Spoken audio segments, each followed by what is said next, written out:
Hi ನಮಸ್ತೆ, ಎಲ್ಲರೂ ಹೇಗಿದ್ದೀರಾ? ಎಲ್ಲರೂ ಚೆನ್ನಾಗಿದ್ದೀರಾ ಅಂತ ನಾನು ಭಾವಿಸಿದ್ದೀನಿ. ಇವತ್ತಿನ ವಿಶೇಷವಾದ ಒಂದು ಸೂಪು ಬಂದು ಮೇಕೆ ಕಾಲಿನ ಸೂಪು.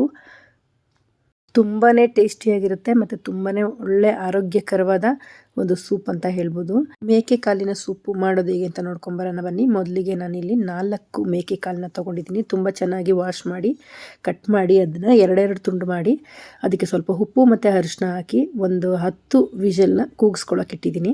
ಇನ್ನೊಂದು ಕಡೆ ಒಂದು ಚಿಕ್ಕ ಮಿಕ್ಸಿ ಜಾರ್ಗೆ ಒಂದೆರಡು ಒಣಮೆಣ್ಸಿನ್ಕಾಯಿ, ಒಂದು ತುಂಡು ಶುಂಠಿ, ಒಂದೆರಡು ಬೆಳ್ಳುಳ್ಳಿ, ಒಂದು ಅರ್ಧ ಸ್ಪೂನ್ ಜೀರಿಗೆ, ಒಂದು ಅರ್ಧ ಸ್ಪೂನು ಕಾಳುಮೆಣಸು, ಒಂದು ಅರ್ಧ ಸ್ಪೂನಷ್ಟು ಧನಿಯಾ ಪುಡಿ, ಸ್ವಲ್ಪ ಒಂದು ಅರ್ಧ ಗೆಡ್ಡೆಯಷ್ಟು ಈರುಳ್ಳಿ ಹಾಕ್ಬೋದು. ಇಲ್ಲಾಂದರೆ ಸಾಂಬಾರು ಈರುಳ್ಳಿ ಇದ್ದರೆ ಒಂದು 5ರಿಂದ 6 ಹಾಕ್ಬೋದು. ಒಂದು ಅರ್ಧ ಟೊಮೆಟೊ, ಸ್ವಲ್ಪ ಕೊತ್ತಂಬರಿ ಸೊಪ್ಪು, ಒಂದು ಸ್ವಲ್ಪ ಪುದೀನ ಹಾಕ್ಕೊಂಡು ಇದಕ್ಕೆ ಸ್ವಲ್ಪ ನೀರು ಹಾಕಿ ತರ್ತರಿಯಾಗಿ ರುಬ್ಕೋಬೇಕು.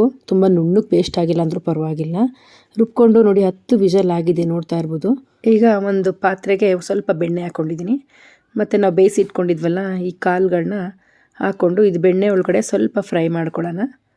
ಇದಕ್ಕೆ ನಾವು ರುಬ್ಬಿಟ್ಕೊಂಡಿರುವಂತಹ ಮಸಾಲೆನ ಇದಕ್ಕೆ ಸೇರಿಸ್ಕೊಂಡು ಸ್ವಲ್ಪ ಚೆನ್ನಾಗಿ ಫ್ರೈ ಮಾಡಿ ಇದಕ್ಕೆ ಕಾಲು ಬೆಂದಿರುವಂತಹ ನೀರಿತ್ತಲ್ಲ ಅದನ್ನು ಸಹ ಸೇರಿಸ್ಕೊತಾ ಇದ್ದೀನಿ.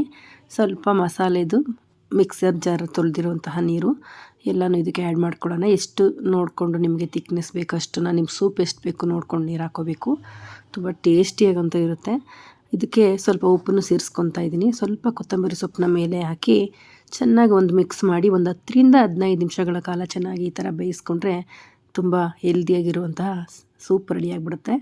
ಮಾಡಿಲ್ಲ ಅಂತಂದರೆ ಒಂದು ಸರಿ ನೀವು ಮಾಡಿ ಟ್ರೈ ಮಾಡಿ, ಹೇಗೆ ಬಂತು ಅಂತ ನೀವೇ ಹೇಳ್ತೀರಾ. ತುಂಬಾ ರುಚಿಕರವಾಗಿರುತ್ತೆ.